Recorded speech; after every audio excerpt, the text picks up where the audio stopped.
السلام علیکم ورحمۃ اللہ وبرکاتہ۔ اردو اسلامک ٹی وی پر آپ حضرات کو خوش آمدید کہتے ہیں۔ ایک دفعہ پھر میں آپ کی خدمت میں حاضر ہوا ہوں ایک نئے ویڈیو کے ساتھ۔ آج کا ہمارا موضوع ہے کہ جنابت کا غسل کا صحیح طریقہ کیا ہے۔ تو چلو سیکھتے ہیں جنابت کا غسل کا صحیح طریقہ۔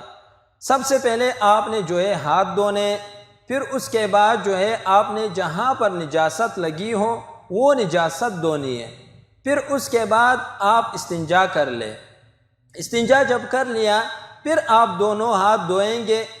پھر دونوں ہاتھ دھونے کے بعد آپ منہ میں پانی ڈالیں گے، 3 دفعہ غرغرہ کریں گے۔ اگر آپ روزے کی حالت میں پھر یہ غرغرہ آپ نہیں کرو گے۔ روزے کی حالت سے مراد یہ کہ رمضان میں تھا یا ویسے آپ نے روزے رکھے تھے اور روزے کا ٹائم بھی وہ صبح کی اذان سے پہلے سے لے کر مطلب صبح کی اذان کے ٹائم سے شروع ہوتا ہے مغرب کے اذان تک، اس درمیان میں اگر آپ نے جنابت کا غسل کرنا ہے تو غرغرہ نہیں کرنا۔ اگر مغرب کے اذان کے بعد سے لے کر اسی طرح صبح کی اذان سے پہلے آپ نے اس درمیان میں غسل کرنا ہے تو پھر آپ 3 دفعہ غرغرہ کرو گے۔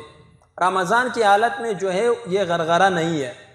نمبر 2، اسی طرح آپ ناک میں پانی ڈالیں گے۔ ناک میں پانی ڈالنا ہے اور یہاں تک کہ آپ کو یہاں پر تھوڑا سے درد محسوس ہو جائے، یہاں تک آپ پانی ڈالیں گے ناک میں۔ پھر اس کے بعد آپ پورا وضو کر لیں۔ جس طرح پورا وضو عام ہم وضو کرتے ہیں اسی طرح آپ پورا وضو کر لیں۔ پھر 3 دفعہ آپ پورے بدن پر پانی ڈال دیں۔ تو یہ غسل کا صحیح طریقہ اور سنت طریقہ ہے۔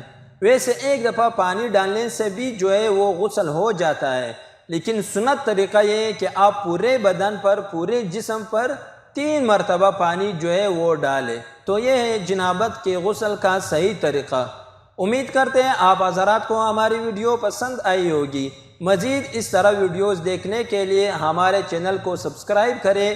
تب تک کے لیے اجازت دیجیے، پھر ایک اور نئی ویڈیو کے ساتھ ملاقات ہوگی۔ اللہ حافظ۔